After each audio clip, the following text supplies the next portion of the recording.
தமிழக சட்டப்பேரவையில் எதிர்க்கட்சி துணைத் தலைவரின் இருக்கை மாற்றம் செய்யப்பட்டிருக்கிறது.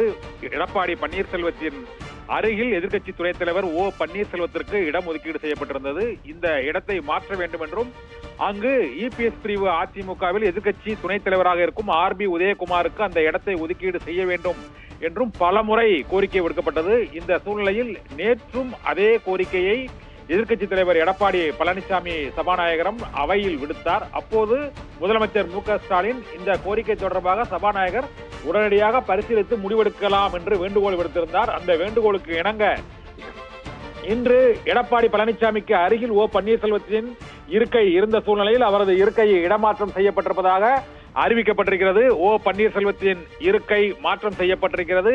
பாரதிய ஜனதா கட்சியுடன் கூட்டணியை உறுதி செய்ததுடன் ஆளுநர் உரை மற்றும் தமிழக அரசின் பல்வேறு திட்டங்கள் தொடர்பாக தொடர்ந்து விமர்சனபூர்வமான கருத்துக்களை ஓ பன்னீர்செல்வம் தெரிவித்து வந்த சூழ்நிலையில் ஓபிஎஸ்ஸின் இருக்கை இடமாற்றம் செய்யப்பட்டிருக்கிறது. அதிமுகவில் பிளவு ஏற்பட்டு ஓபிஎஸ் அணி இபிஎஸ் அணி என இரண்டு பிரிவாக பிரிக்கப்பட்ட போதிலும் முன்னாள் முதலமைச்சர் என்ற அடிப்படையில் ஓ பன்னீர்செல்வத்திற்கு முன் வரிசையில் இடம் ஒதுக்கீடு செய்யப்பட்டது. அதுவும் எதிர்க்கட்சி தலைவர் எடப்பாடி பழனிசாமியின் இருக்கைக்கு அருகிலேயே ஆர்பி உதயகுமார் அமர வேண்டிய இடத்தில் ஓ பன்னீர்செல்வத்திற்கு இருக்கை ஒதுக்கீடு செய்யப்பட்டது. இதனால் எடப்பாடி பழனிசாமியும் ஓ பன்னீர்செல்வமும் அருகருகில் அமர்ந்திருந்தாலும் பேசிக் கொள்ளாமல் முகத்தை திருப்பிக் கொண்டுதான் பேரவையில் அமர்ந்திருப்பது வழக்கம். பொதுவான விவாதங்களில் கூட அதிமுகவின் கருத்தாக இருவரும் அவர்களது கருத்துக்களை தெரிவிப்பதால் ஒரு தர்ம சங்கடமான சூழ்நிலை எடப்பாடி பழனிசாமிக்கும் ஓபிஎஸ் ஆதரவு சட்டமன்ற உறுப்பினர்கள் வைத்திலிங்கம்